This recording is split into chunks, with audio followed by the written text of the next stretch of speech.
Netaji death mystery সবচেয়ে বড় বিতর্ক। অফিসিয়াল ভার্সন সরকারি তথ্য অনুযায়ী 1945 সালে সুভাষচন্দ্র বোসের মৃত্যু হয় তাইহোকু বর্তমান টাইপে এর একটি প্লেন ক্র্যাশে। বলা হয় প্লেন ক্র্যাশ হয়, তিনি গুরুতর আহত হন এবং হাসপাতালে মারা যান।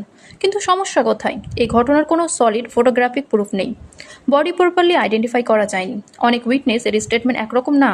তাই প্রশ্ন ওঠে, তিনি কি সত্যি মারা গিয়েছিলেন? অ্যাল্টারনেটিভ থিওরিজ বা বিকল্প তত্ত্ব অনুযায়ী তিনি গুমনামি বাবা হিসেবে ফৈজাবাদে ছিলেন। অনেকে আবার বলে তিনি ক্র্যাশের পর সোভিয়েত ইউনিয়নে যান। কেউ কেউ আবার মনে করেন যে কোনো প্লেন ক্র্যাশ হয়নি, এটা ছিল ব্রিটিশ ইন্টেলিজেন্সকে কনফিউজ করার প্ল্যান। নেতাজি আন্ডারগ্রাউন্ডে চলে যান। ইনভেস্টিগেশন কমিশন ভারত সরকার এই রহস্য খুঁজে বের করতে 3টি বড় কমিশন গড়ে তুলেছিলেন। প্রথমটি শাহনামাজ কমিটি 1956 বলেছিল যে প্লেন ক্র্যাশে মৃত্যু হয়েছে। দ্বিতীয় কমিটি কোশলা কমিটি 1970, এখানেও সে একই কথা বলা হয় যে সুভাষচন্দ্র বসুর মৃত্যু হয় প্লেন ক্র্যাশে। এবং তৃতীয় কমিটি ছিল মুখার্জি কমিটি 2005, এর কোনো তথ্য সরকার গ্রহণ করেনি। সবচেয়ে বড় শকিং ফ্যাক্ট হলো নেতাজির অ্যাসে রাখা আছে বলে দাবি করা হয় রেনকোজি টেম্পলে, কিন্তু ডিএনএ টেস্ট প্রপারলি হয়নি। ইন্ডিয়া এখনও অফিসিয়ালি অ্যাকসেপ্ট করেনি।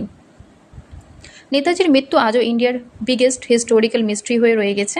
3টা পসিবিলিটি রয়েছে: প্লেন ক্র্যাশে মৃত্যু হতে পারে, সোভিয়েত ইউনিয়নে গোপনে থাকা, বা ইন্ডিয়াতে ফিরে গুমনামি বাবা হিসেবে